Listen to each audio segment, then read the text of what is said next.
nous sommes vraiment indignés et sidérés même par rapport à cet événement récent qui s'est passé donc, dans la commune du Trarza, particulièrement au niveau de Tigint. Une femme qui était donc sortie et qui a été agressée par un groupe et violée, maltraitée, malmenée. Et surtout aussi que ça a été répandu dans tous les réseaux sociaux. Dans sa chair intérieure, sa nudité a été mis au vu aussi de tout le monde.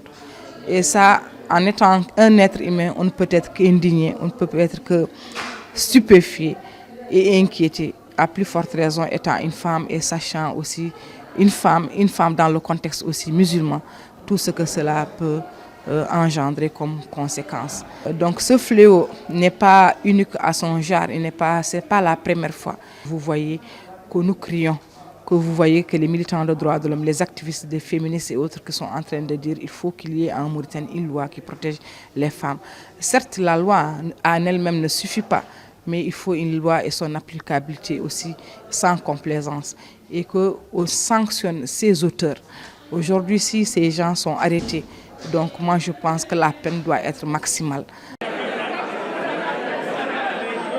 Cette femme qui a été agressée à Tigint, c'est une femme mariée qui était avec son mari, qui sont sortis parce qu'il faisait chaud, ils sont sortis en dehors de la ville. Elle a été agressée par des jeunes qu'elle connaît. Qu'elle connaît, c'est des jeunes qui sont connus dans ce genre de... Et apparemment, le mariage était un mariage secret, donc ce n'était pas un mariage connu publiquement, donc enregistré, c'était un mariage secret. Donc, ils l'ont violée, ils l'ont maltraitée, ils l'ont déshabillée et ils l'ont filmé. C'est eux qui ont filmé ce qu'ils ont fait. C'est eux-mêmes qui l'ont filmé. Et ils ont mis ça dans tout au Facebook, Twitter et tout ça. Donc ils ont divulgué ça. Et après 24 heures, ils étaient arrêtés par la police, donc à Tigint. Finalement, l'affaire est à Rosso. L'instruction se passe à Rosso, mais il y a eu des interventions.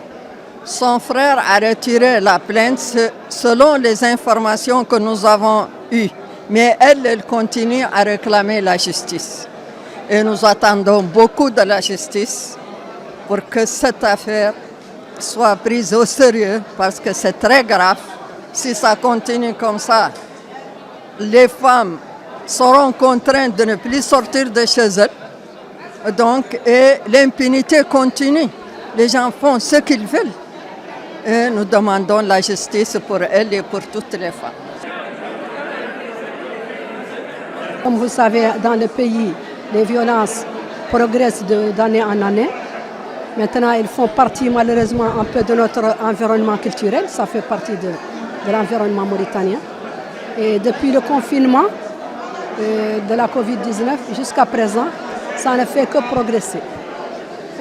Nous attendions cette loi depuis plusieurs années, parce que la loi seule peut mettre un terme à la violence, si elle est bien faite et si elle protège bien les femmes et si elle est appliquée. Donc cette loi, nous l'avons dans notre ONG déjà reformulée, c'est-à-dire nous avons apporté des amendements avec les autres associations, mais l'initiative était pour nous, parce que la loi avant, il n'y avait pas de définition, le viol n'était pas défini, les violences n'étaient pas définies, le harcèlement n'était pas défini, les MGF ne faisaient pas partie de la loi, n'étaient pas dans les articles de la loi, et beaucoup d'autres choses encore. Donc nous avons reformulé la loi d'avant et nous avons apporté notre amendement, nous avons fait beaucoup de plaidoyer auprès des autorités et ils nous ont entendus quand même. Et ils ont vu que la loi était vraiment très mauvaise, le projet de loi d'avant. Maintenant, ils ont fait ce projet de loi-là, qui est vraiment un espoir pour nous. Quand la loi sera adoptée et qu'elle sera appliquée, je crois que nous aurons quand même bien avancé sur ce plan-là et protégé les droits des femmes et des filles.